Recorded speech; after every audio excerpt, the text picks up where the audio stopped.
ਗੁਰਪਿੰਦਰ ਕੌਰ ਮਾਨ ਹੈ। ਮੇਰਾ ਨਾਮ ਮਨਜੋਤ ਹੈ। ਮੈਂ ਇੱਥੇ ਸਟੱਡੀ ਵੀਜ਼ਾ ਤੇ ਆਈ ਸੀ। ਮੈਂ ਕੈਨੇਡਾ ਐਜ਼ ਅ ਸਟੂਡੈਂਟ ਆਈ ਸੀ in year 2015 December. Presently I am permanent resident of Canada. And I got my PR last year in 2019 in July. रुको बाहर ठंड बहुत है लेकिन कैनेडा च fall is one of the best views to see. बाहर चलते हैं, दो गल्लां करते हैं तो फिर वापस आते हैं अपने गेस्ट कोल उन्हां दी रियल टाइम सक्सैस स्टोरी सुनने लई। आ जाओ फिर।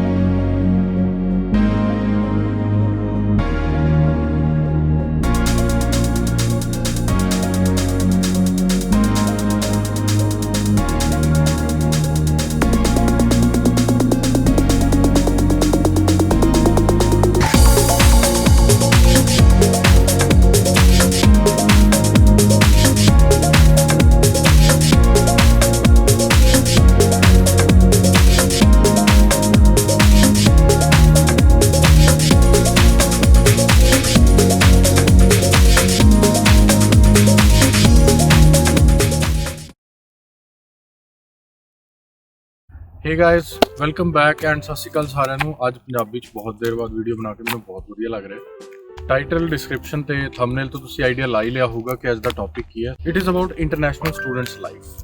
ਇੰਟਰਨੈਸ਼ਨਲ ਸਟੂਡੈਂਟਸ ਲਿਖਦੇ ਹੀ YouTube ਜਾਂ ਇੰਟਰਨੈਟ ਤੇ ਬਹੁਤ ਸਾਰੀ ਵੀਡੀਓਜ਼ ਆਉਂਦੀਆਂ ਜਿਸ visa process, applications, institute, studies, ਇਹਨਾਂ ਬਾਰੇ ਬਹੁਤ ਸਾਰੀ ਵੀਡੀਓਜ਼ ਆਉਂਦੀਆਂ। ਬਟ ਆਈ ਥਿੰਕ ਬਹੁਤ ਜ਼ਰੂਰੀ ਹੈ ਕਿ ਸਟੂਡੈਂਟਸ ਦੇ ਰੀਅਲ ਟਾਈਮ ਐਕਸਪੀਰੀਐਂਸਿਸ ਨੂੰ ਵੀ ਕੈਪਚਰ ਕੀਤਾ ਜਾਏ। ਤੇ ਇੱਕ ਛੋਟੀ ਜਿਹੀ ਕੋਸ਼ਿਸ਼ ਕੀਤੀ ਹੈ ਮੈਂ ਉਹਨਾਂ ਸਟੂਡੈਂਟਸ ਨਾਲ ਗੱਲਬਾਤ ਕਰਨ ਦੀ ਜਿਨ੍ਹਾਂ ਨੇ right from the beginning, from the day 1 ਆਪਣੇ ਸਟੂਡੈਂਟ ਵੀਜ਼ਾ ਨੂੰ ਇੱਕ ਵਿਜ਼ਨ ਨਾਲ ਚੁਣਿਆ, ਸਿਲੈਕਸ਼ਨ ਕੀਤੀ ਤੇ ਆਪਣੇ PR ਤੱਕ ਦਾ ਪ੍ਰੋਸੈਸ ਸਾਰੇ ਡਿਫਿਕਲਟ ਟਾਈਮਸ ਫੇਸ ਕਰਦੇ ਹੋਏ ਪੂਰਾ ਕੀਤਾ।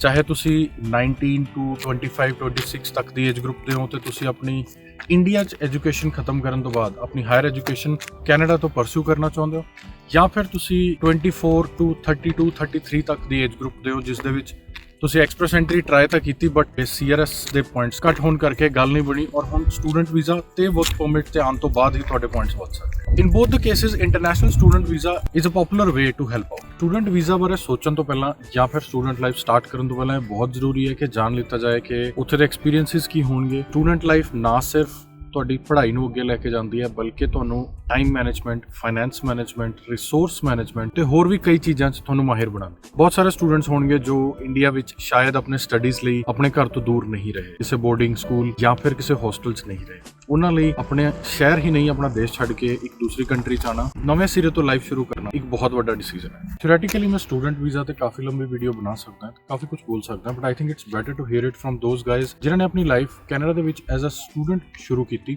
ਲੇਕਿਨ ਅੱਜ after average of 3 to 4 years they are settled in Canada as a permanent resident. This is just because ਉਹ ਆਪਣੇ ਗੋਲ ਨੂੰ ਲੈ ਕੇ, ਆਪਣੇ ਏਮ ਨੂੰ ਲੈ ਕੇ ਬਹੁਤ ਫੋਕਸਡ ਔਰ ਬਹੁਤ ਵਿਜ਼ਨ ਨਾਲ ਚੱਲੇ।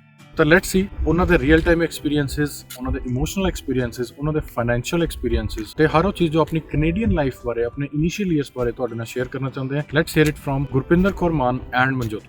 Hello and ਸਤਿ ਸ਼੍ਰੀ ਅਕਾਲ to everybody. ਮੇਰਾ ਨਾਮ ਗੁਰਪਿੰਦਰ ਕੌਰ ਮਾਨ। Currently I am permanent resident of Canada. ਮੈਂ ਇੱਥੇ as a student ਆਈ ਸੀ in May 2016. ਮੈਂ already ਇੰਡੀਆ ਤੋਂ ਆਪਣੀ BSc ਨਰਸਿੰਗ ਡਿਗਰੀ ਕਰੀ ਹੋਈ ਹੈ ਤੇ ਉਸ ਤੋਂ ਬਾਅਦ ਮੈਂ ਇੱਥੇ as a student ਆਈ। ਮੈਂ ਪੋਸਟ ਗ੍ਰੈਜੂਏਸ਼ਨ 2 ਡਿਪਲੋਮਾਸ ਲਏ ਸੀ ਬਿਕੋਜ਼ ਮੈਨੂੰ ਪਤਾ ਸੀ ਕਿ 2 ਸਾਲ ਦੀ ਅਗਰ ਆਪਾਂ ਸਟੱਡੀ ਲੈਂਦੇ ਹਾਂ ਤਾਂ ਆਪਾਂ ਨੂੰ 3 ਸਾਲ ਦਾ ਵਰਕ ਪਰਮਿਟ ਮਿਲਦਾ। ਮੇਰਾ ਇਹ ਕਲੀਅਰ ਸੀ ਕਿ I want to go to Canada ਔਰ ਮੈਂ ਨਰਸਿੰਗ ਦੇ ਵਿੱਚ ਹੀ ਅੱਗੇ ਪਰਸਿਊ ਕਰਨਾ ਹੈ। ਪਹਿਲਾਂ ਮੈਨੂੰ ਬਿਲਕੁਲ ਨੌਲੇਜ ਨਹੀਂ ਸੀ ਕਿ what to do ahead because I was happy, ਮੇਰੀ ਵਧੀਆ ਜੌਬ ਸੀ ਇੰਡੀਆ ਬਟ ਮੈਂ ਸੁਣਿਆ ਸੀ ਕਿ nursing is much better in abroad.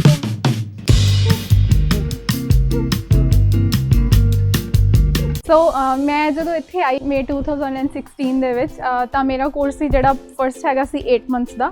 That 8 month period I wood say culture ਸ਼ੌਕ ਸੀ, ਨਿਊ ਇਨਵਾਇਰਨਮੈਂਟ ਸੀ। ਆਈ ਵਾਜ਼ ਇੰਜੋਇੰਗ। ਪਹਿਲਾ 1 month ਮੈਨੂੰ ਬਹੁਤ ਵਧੀਆ ਲੱਗਿਆ ਕਿ ਮੈਂ ਨਵੀਂ ਕੰਟਰੀ ਦੇ ਵਿੱਚ ਆਈ। ਬਸ ਉਸ ਤੋਂ ਬਾਅਦ ਹੌਲੀ ਹੌਲੀ ਤੁਸੀਂ ਕਲਚਰ ਸ਼ੌਕ ਦੇ ਵਿੱਚ ਚਲੇ ਜਾਂਦੇ ਹੋ, ਤੁਹਾਨੂੰ ਕਾਲਜ ਤੋਂ ਬਰਡਨ ਮਿਲ ਜਾਂਦਾ ਤਾਂ ਹੌਲੀ ਹੌਲੀ ਲਾਈਫ ਸਟ੍ਰੈਸਫੁਲ ਹੋਣ ਲੱਗ ਜਾਂਦੀ ਆ।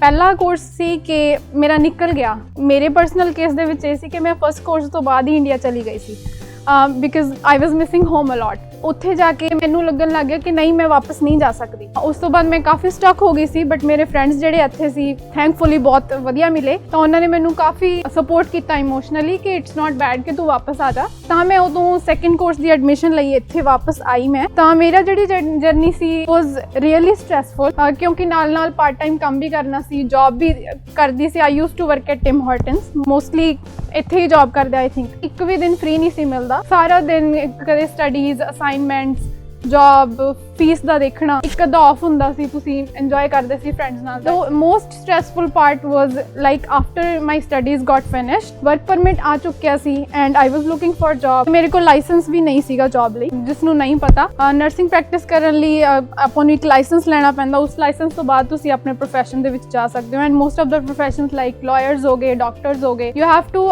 Meat like certain eligibility criteria to work in that profession. So ਮੈਂ ਆਪਣਾ ਜਿਹੜੇ ਫਸਟ 3 months ਸੀ ਮੈਂ ਆਪਣੀ ਐਲੀਜੀਬਿਲਿਟੀ ਲੈਣ ਤੇ ਸਟੱਡੀਜ਼ ਕਰਨ ਦੇ ਵਿੱਚ ਲਗਾਏ। that was the most stressful period ਕਿ ਮੈਂ I was totally away from social media, I was totally away from family and friends। ਸਿਰਫ ਇਹ ਹੁੰਦਾ ਸੀ ਕਿ just you have to focus on studies।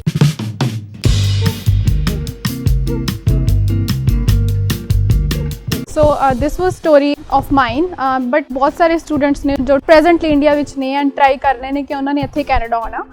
I would suggest ਕਿ before applying ਪਹਿਲਾਂ ਪੂਰੀ knowledge ਲੈ ਲਓ। ਅਗਰ ਤੁਸੀਂ ਡਿਗਰੀ ਕਰੀ ਹੋਈ ਆ ਤਾਂ ਇਹ ਸੋਚੋ ਕਿ ਤੁਸੀਂ ਅੱਗੇ ਕਿਹੜਾ ਕੋਰਸ ਲੈਣਾ। ਮੇਰੇ ਕੁਝ ਐਵੇਂ ਦੇ ਫਰੈਂਡਸ ਹੈਗੇ ਸੀ ਜਿਨ੍ਹਾਂ ਨੇ ਕੋਰਸ ਚੂਜ਼ ਕਰ ਲਿਆ, ਬਟ ਉਹਨਾਂ ਦੀ ਡਿਗਰੀ ਦੇ ਨਾਲ ਰਿਲੇਟਡ ਨਹੀਂ ਸੀ, ਤਾਂ ਉਹਨਾਂ ਦੀ visa rejection I. Of course ਉਹਨਾਂ ਨੇ ਦੁਬਾਰਾ ਅਪਲਾਈ ਕੀਤਾ, ਬਟ ਉਹ ਕੋਰਸ ਦੇ ਰਿਲੇਟਡ ਸੀ। ਤਾਂ ਇਹ ਚੀਜ਼ ਕਾਫੀ ਇੰਪੋਰਟੈਂਟ ਹੈ। ਅਗਰ ਤੁਸੀਂ ਕਿਸੇ ਵੀ ਫੀਲਡ ਦੀ ਸਟੱਡੀ ਕਰੀ ਆ ਤਾਂ ਟਰਾਈ ਕਰੋ ਕਿ ਤੁਸੀਂ ਉਸੇ ਫੀਲਡ ਦੇ ਵਿੱਚ ਆਪਣਾ ਕੋਰਸ ਚੂਜ਼ ਕਰੋ। ਸੈਕੰਡ ਥਿੰਗ, ਪ੍ਰੈਜ਼ੈਂਟਲੀ ਮੈਂ ਦੇਖਿਆ ਕਿ ਬਹੁਤ ਸਾਰੇ ਸਟੂਡੈਂਟਸ ਨੇ ਜਿਹੜੇ 12th ਤੋਂ ਬਾਅਦ ਆ ਰਹੇ ਨੇ, ਤਾਂ ਆਈ ਵੁੱਡ ਸੇ ਕਿ ਅਗਰ ਤੁਸੀਂ +2 ਤੋਂ ਬਾਅਦ ਆ ਰਹੇ ਹੋ, ਕੋਰਸ ਐਵੇਂ ਦਾ ਹੋਵੇ ਕਿ ਰੀਅਲੀ ਜਿਸ ਦੇ ਬੇਸਿਸ ਤੇ ਤੁਹਾਨੂੰ ਵੀਜ਼ਾ ਮਿਲ ਜਾਵੇ। ਐਂਡ ਅਨਦਰ ਥਿੰਗ ਕਿ ਤੁਸੀਂ ਪੂਰੀ ਆਪਣੀ ਨੌਲੇਜ ਗੈਦਰ ਕਰੋ ਫਸਟ ਕਿ ਫੀ ਰਿਕੁਆਇਰਮੈਂਟ ਕਿੰਨੀ ਹੈ। ਅਗਰ ਮੈਂ ਇਹ ਕਹਾਂ ਕਿ ਤੁਸੀਂ ਪਹਿਲੀ ਵਾਰ ਇੰਡੀਆ ਤੋਂ ਇੱਥੇ ਆਉਣਾ ਔਨ ਸਟੱਡੀ ਬੇਸਿਸ, ਤਾਂ ਆਈ ਵੁੱਡ ਸੇ ਕਿ 15 to 20 lakhs ਦੇ ਵਿੱਚ ਆਲਮੋਸਟ ਤੁਹਾਡਾ ਖਰਚਾ ਆ ਜਾਂਦਾ, ਇਨਕਲੂਡਿੰਗ GIC ਤੇ ਫਸਟ ਫੁੱਲ ਕੋਰਸ ਦੀ ਫੀ। ਐਂਡ ਆਫ ਕੋਰਸ ਤੁਸੀਂ ਸੈਕੰਡ ਕੋਰਸ ਦੀ ਫੀ ਇੱਥੇ as a part time work ਕਰਕੇ ਗੈਦਰ ਕਰਦੇ ਹੋ। ਇੱਕ ਹੋਰ ਚੀਜ਼ ਹੈ ਕਿ ਜਦੋਂ ਤੁਸੀਂ ਕੋਰਸ ਚੂਜ਼ ਕਰਦੇ ਹੋ, ਇੱਥੇ ਕਈ ਕੋਰਸਿਸ ਹੁੰਦੇ ਆ ਜਿਨ੍ਹਾਂ ਵਿੱਚ ਕੋਆਪ ਹੁੰਦੀ ਹੈ ਕਿ ਤੁਸੀਂ ਫੁੱਲ ਟਾਈਮ ਕੰਮ ਕਰ ਸਕਦੇ ਹੋ, ਤਾਂ ਉਹ ਕਾਫੀ ਹੈਲਪਫੁਲ ਹੁੰਦਾ ਤੁਹਾਡੀ ਫੀ ਜਨਰੇਟ ਕਰਨ ਲਈ। ਨੈਕਸਟ ਕੋਰਸ ਲਈ ਆਪਣੀ ਫੀ ਤੁਸੀਂ ਬਣਾ ਸਕਦੇ ਹੋ।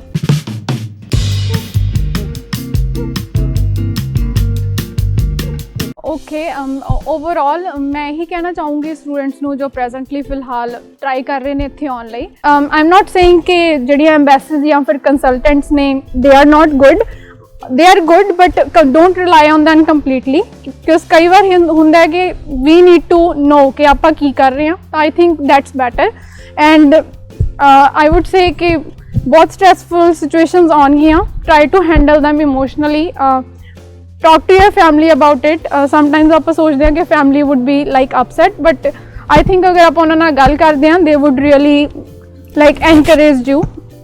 ਤਾਂ of course I got my PR, मैं भी बहुत like I was in between, I was like मैं back home जाना, मैं पंजाब जाके रहना because I couldn't live here, but हौली हौली मेरा change हो रहा and I am here and I'm very happy with my life currently। Thank you।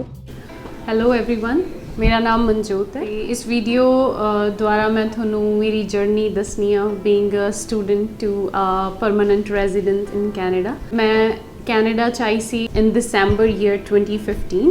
I got my PR last year in July 2019. In India ਮੈਂ BTech ਕੀਤੀ ਹੋਈ ਸੀ Electronics and Communication Engineering। Initially ਮੇਰਾ plan ਸੀਗਾ ਕਿ ਮੈਂ Canada ਜਾਣਾ ਚਾਹੁੰਦੀ ਹਾਂ, but I will be applying directly a PR।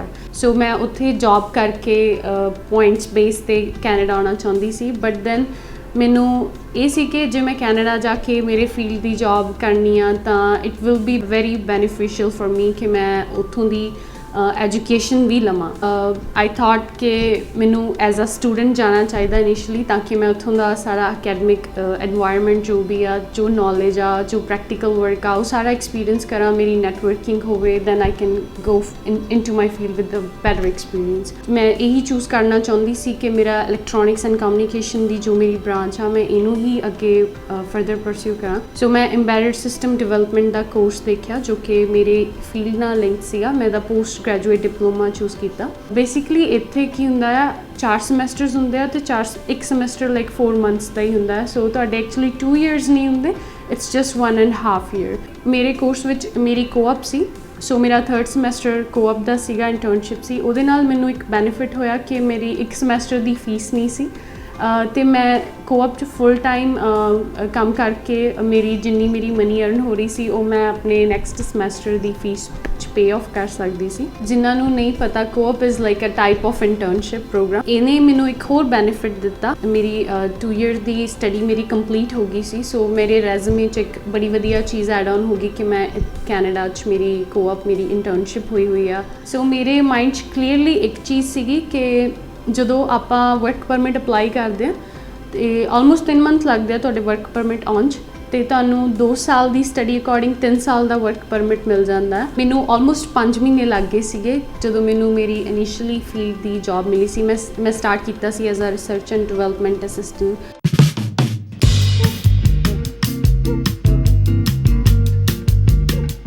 ਸੋ ਮੇਰੀ as a student journey begin ਹੋਈ ਸੀਗੀ ਦਸੰਬਰ 2015 'ਚ। ਮੇਰਾ ਇਨਟੇਕ ਸੀ ਜਨਵਰੀ 2016 ਦਾ। ਇਨੀਸ਼ੀਅਲੀ ਜਦੋਂ ਮੈਂ ਦਸੰਬਰ 'ਚ ਆਈ ਸੀ, ਸੋ ਮੈਂ ਥੋੜ੍ਹਾ ਟਾਈਮ ਪਹਿਲਾਂ ਇਸ ਲਈ ਆਈ ਸੀ ਤਾਂ ਕਿ ਮੈਂ ਇੱਥੇ ਆਪਣੇ ਲਈ ਘਰ ਲੱਭ ਸਕਾਂ ਜਾਂ ਜੋ ਵੀ ਮੇਰੀ ਰੈਂਟਲ ਪਲੇਸ ਆ ਰਹਿਣ ਲਈ।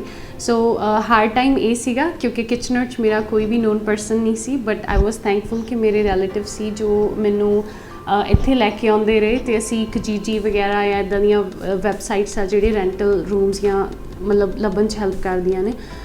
ਸੋ ਉਸ ਤੋਂ ਬਾਅਦ ਅਸੀਂ ਸ਼ੇਅਰਿੰਗ 'ਚ ਰਹਿਣਾ ਸਟਾਰਟ ਕਰਤਾ ਸੀਗਾ ਅਤੇ ਇੱਧਰੋਂ ਕਾਲਜ ਵੀ ਸਟਾਰਟ ਹੋ ਚੁੱਕਿਆ ਸੀ। ਕਿ ਅਦਰਵਾਈਜ਼ ਤੁਹਾਨੂੰ ਹਾਰਡ ਟਾਈਮ ਉਸ ਟਾਈਮ ਆਉਂਦਾ ਜਦੋਂ ਤੁਸੀਂ ਜੋਬ ਕਰਦੇ ਹੋ, ਲਾਈਕ ਜਦੋਂ ਤੁਸੀਂ ਐਕਚੁਅਲ ਫੀਲਡ 'ਚੋਂ, ਉੱਥੇ ਤੁਹਾਡੀ ਥਿਓਰੈਟੀਕਲ ਨੌਲੇਜ ਨਹੀਂ ਆ, ਉੱਥੇ ਤੁਸੀਂ ਜੋ ਐਕਚੁਅਲ 'ਚ ਵਰਕ ਕੀਤਾ ਹੋਇਆ, ਜੋ ਤੁਹਾਡੀਆਂ ਸਕਿੱਲਸ ਪ੍ਰੈਕਟੀਕਲ ਵਰਕ ਥਰੂ ਆਈਆਂ ਨੇ, ਉਹੀ ਹੈਲਪਫੁਲ ਹੁੰਦੀਆਂ ਨੇ। See it was tough, it was hard. ਸਾਨੂੰ ਬਹੁਤ ਟਾਈਮ ਲੈਬ 'ਚ ਸਪੈਂਡ ਕਰਨਾ ਪੈਂਦਾ ਸੀ, ਮੇਕ ਸ਼ੋਰ ਕਰਨਾ ਪੈਂਦਾ ਸੀਗਾ ਕਿ ਅਸੀਂ ਅਸਾਈਨਮੈਂਟਸ ਦੇ ਵਿੱਚ ਪੂਰਾ ਆਪਣਾ ਕਰੀਏ। ਮੇਰਾ ਇੱਕ ਚੈਲੰਜ ਸੀਗਾ ਸਾਡੇ ਕੋਰਸ ਦਾ ਕ੍ਰਾਈਟੇਰੀਆ ਇਹ ਸੀਗਾ ਕਿ ਜੇ ਤੁਸੀਂ ਕੋਅਪ ਜਾਂ ਇੰਟਰਨਸ਼ਿਪ ਲੈਣੀ ਆ ਤਾਂ ਤੁਹਾਡੀ ਜਿਹੜੇ ਫਸਟ ਸਮੈਸਟਰ ਦਾ ਜਿਹੜਾ ਗ੍ਰੇਡਿੰਗ ਸਿਸਟਮ ਆ, you should achieve a grade of above 3.75 out of 4 plus ਤੁਸੀਂ ਟੌਪ 10 ਸਟੂਡੈਂਟ ਹੋਣੇ ਚਾਹੀਦੇ ਹੋ ਕਲਾਸ 'ਚ।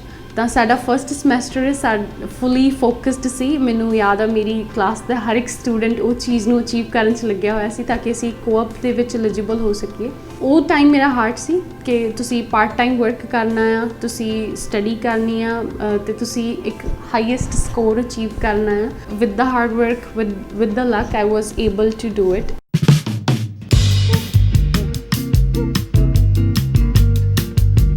ਸੋ ਮੇਰਾ ਸੁਜੈਸ਼ਨ ਹੈ ਜੋ ਪ੍ਰੈਜ਼ੈਂਟਲੀ ਸਟੂਡੈਂਟ ਵੀਜ਼ਾ ਲਈ ਅਪਲਾਈ ਕਰ ਰਿਹਾ, ਇਵਨ ਆਫਟਰ ਬੈਚਲਰ ਡਿਗਰੀ, ਜਿਹੜੇ ਵੀ ਫੀਲਡ 'ਚ ਨੇ ਉਹ, ਸੋ ਉਸ ਚੀਜ਼ ਦੀ ਤੁਸੀਂ ਸਟੱਡੀ ਕਰੋ ਕਿ ਤੁਹਾਨੂੰ ਕਿਹੜੇ ਕੋਰਸਿਸ ਆ ਜੋ ਤੁਹਾਡੇ ਰੈਲੇਵੈਂਟ ਆ ਤੁਹਾਡੇ ਕਰੰਟ ਸਟੱਡੀ ਦੇ ਨਾਲ, ਬਿਕੋਜ਼ ਇਹਦੇ ਨਾਲ ਤੁਹਾਡੇ ਚਾਂਸਿਸ ਵੀਜ਼ਾ ਮਿਲਣ ਦੇ ਇੰਪਰੂਵ ਹੁੰਦੇ, ਐਨਹੈਂਸ ਹੁੰਦੇ ਆ ਜ਼ਿਆਦਾ। ਟਰਾਈ ਕਰੋ ਕਿ ਜੋ ਏਜੰਟਸ ਜੋ ਤੁਹਾਨੂੰ ਆਈ ਡੋਂਟ ਨੋ ਕਿ ਤੁਹਾਨੂੰ ਸਹੀ ਗਾਈਡ ਕਰ ਰਿਹਾ, ਗਲਤ ਗਾਈਡ ਕਰ ਰਿਹਾ, ਬਟ ਮੋਸਟਲੀ ਜੋ ਵੀ ਕੈਨੇਡਾ ਦੇ ਕਾਲਜਸ ਜਾਂ ਯੂਨੀਵਰਸਿਟੀਜ਼ ਨੇ ਉਹਨਾਂ ਦੇ ਸਾਰੇ ਕੋਰਸਿਸ ਉਹਨਾਂ ਦੀ ਵੈਬਸਾਈਟਸ 'ਤੇ ਮੈਨਸ਼ਨਡ ਹੁੰਦੇ ਆ, ਇਨਕਲੂਡਿੰਗ ਈਚ ਸਬਜੈਕਟ, ਕਿੰਨੇ ਉਹਨਾਂ ਦੀ ਸਮੈਸਟਰ ਦੀ ਫੀਸ ਆ, ਸਭ ਕੁਛ।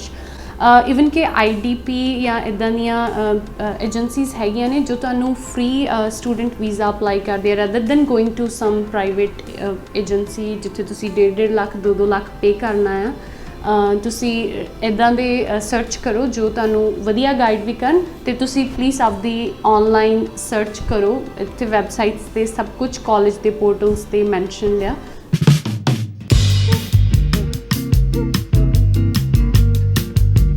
ਜਿੱਦਾਂ ਆਪਾਂ ਕੈਨੇਡਾ 'ਚ ਆ ਤਾਂ ਇਟਸ ਨਾਟ ਪੋਸੀਬਲ ਕਿ ਤੁਸੀਂ ਕੰਪਲੀਟਲੀ ਫ੍ਰੀ ਬੈਠ ਕੇ ਟਾਈਮ ਕੱਢ ਦਿਓ ਕਿ ਤੁਸੀਂ ਕੁਛ ਵੀ ਜੋਬ ਨਾ ਕਰੋ। ਸੋ ਮੈਂ ਜੋਬ ਵੀ ਕਰਦੀ ਸੀ full time. I was working in Popeyes, I was working as the customer support in another company. ਮੇਰਾ ਇਹ ਹੁੰਦਾ ਸੀਗਾ ਕਿ ਆਫਟਰ ਜੋਬ ਮੈਂ ਆਪਣੇ 2-3 ਘੰਟੇ ਮੇਕ ਸ਼ੋਰ ਕਰਦੀ ਸੀ ਕਿ ਮੈਂ ਦਿਨ 'ਚ 2 ਜਾਂ 3 ਜੋਬਸ ਅਪਲਾਈ ਕਰਾਂ। ਇਟਸ ਨਾਟ ਕਿ that easy। ਮੇਰੇ ਕੋਲ ਮੇਰੇ ਲੈਪਟਾਪ 'ਚ ਸਟਿਲ ਉਹ ਸਾਰੇ ਫੋਲਡਰਸ ਨੇ ਉਸ ਈਅਰ ਦੇ ਜਿੰਨੀਆਂ ਮੈਂ ਕੰਪਨੀ 'ਚ ਅਪਲਾਈ ਕੀਤਾ, and I'm not kidding, it's like more than 500। ਅਤੇ ਉਹਨਾਂ 'ਚੋਂ ਤੁਹਾਨੂੰ ਰਿਪਲਾਈ ਬੈਕ ਵੀ ਹਾਰਡਲੀ 5 ਜਾਂ 4-5 ਦਾ ਆਉਂਦਾ ਆ। ਇੱਥੇ ਰੈਫਰੈਂਸਿਸ ਬਹੁਤ ਜ਼ਿਆਦਾ ਮੈਟਰ ਕਰਦੀਆਂ ਨੇ। ਜਿੱਥੇ ਵੀ ਤੁਸੀਂ ਕੰਮ ਕਰ ਰਹੇ ਹੋ ਕਰੰਟਲੀ, ਚਾਹੇ ਤੁਸੀਂ ਪਾਰਟ ਟਾਈਮ ਕੰਮ ਕਰ ਰਹੇ ਹੋ ਕਿਤੇ ਵੀ, ਤਾਂ ਤੁਹਾਡੇ ਜੋ ਵੀ ਸੁਪਰਵਾਈਜ਼ਰ ਨੇ, ਮੈਨੇਜਰਸ ਨੇ, ਤਾਂ ਉਹਨਾਂ ਦੇ ਕੰਟੈਕਟ ਤੁਸੀਂ ਦੇਣਾ ਹੁੰਦਾ ਕੋਈ ਵੀ 3 ਜਾਣਿਆਂ ਦਾ, ਤਾਂ ਕਿ ਜਿਹੜੀ ਵੀ ਕੰਪਨੀ 'ਚ ਤੁਸੀਂ ਹਾਇਰ ਹੋ ਰਹੇ ਹੋ ਉਹ ਤੁਹਾਡਾ ਬੈਕਗਰਾਉਂਡ ਚੈੱਕ ਕਰਦੇ ਆ। LinkedIn another social networking site ਜੋ ਬਹੁਤ ਹੈਲਪਫੁਲ ਆ। ਇਟਸ ਲਾਈਕ ਕਿ ਤੁਸੀਂ ਆਪਣੀ ਇੱਕ ਕਰੀਅਰ ਦਾ ਪੂਰਾ ਐਕਸਪੀਰੀਅੰਸ ਉਹਦੇ 'ਤੇ ਬਣਾ ਕੇ ਦਿਖਾ ਰਹੇ ਹੋ। ਸੋ ਤੁਹਾਡਾ ਜੋ ਵੀ ਅਕੈਡਮਿਕ ਐਕਸਪੀਰੀਅੰਸ ਆ, ਤੁਹਾਡੇ ਪ੍ਰੋਜੈਕਟਸ, ਤੁਹਾਡੇ ਲਿੰਕਸ, ਸਭ ਕੁਝ ਤੁਸੀਂ LinkedIn 'ਤੇ ਮੈਂਸ਼ਨ ਕਰੋ।